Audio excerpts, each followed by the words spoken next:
Bugun sizlardan kelib tushadigan qiziqarli savollardan bittasiga javob bermoqchiman. Agar embrionni sifati a'lo bo'lsa ham bachadonga birikishida muammo bo'lishi mumkinmi degan savol kelib tushgan. Bunga to'liqroq javob beradigan bo'lsak, buni albatta biz ikkiga bo'lib olamiz. Ya'ni tug'ma sabab bo'lishi mumkin yoki orttirilgan.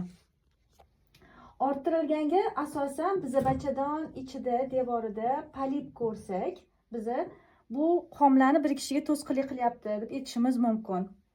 Ikkinchisi bu adenomioz. Hozirgi kunda ko'plab bemorlarimiz telefon qilishadi, menda adenomioz bor ekan deb.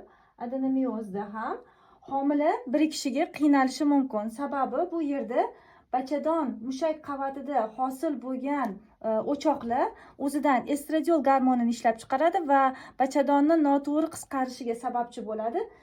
Sog'lom embrion bo'lsa ham birikib yashab ketishi uchun salbiy ta'sir ko'rsatishi mumkin.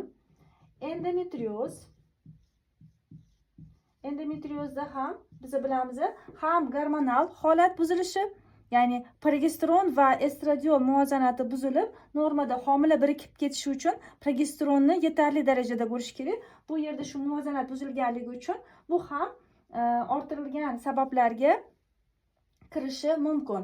Yana bitta orttirilgan sabablardan bittasi bu kesish amaliyotidan keyin agar bachadon ichida o'sha kesilgan joyda kosachaga o'xshab suyuqlik yig'ilayotgan bo'lsa, nisha deb aytiladi.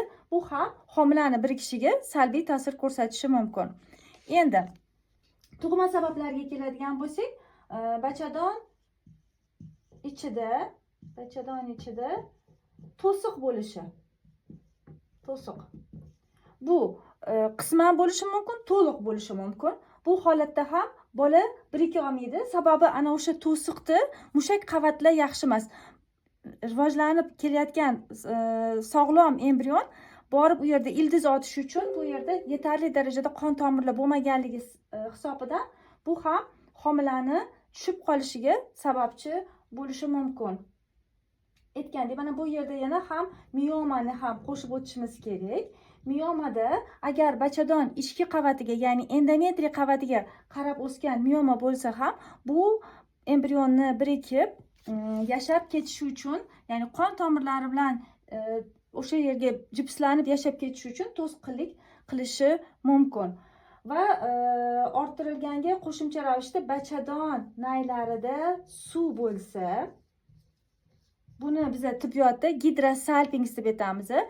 Ana o'sha suyuqlik ham bolani, masalan, bir tarafda truba ochiq, ikkinchi tarafda gidrosalpings bo'lsa, bunaqa holatda ham urug'lanib kelgan embrion, sog'lom bo'lgan embrion bachadon ichiga birikib olishiga qiyinchilik tug'diradi.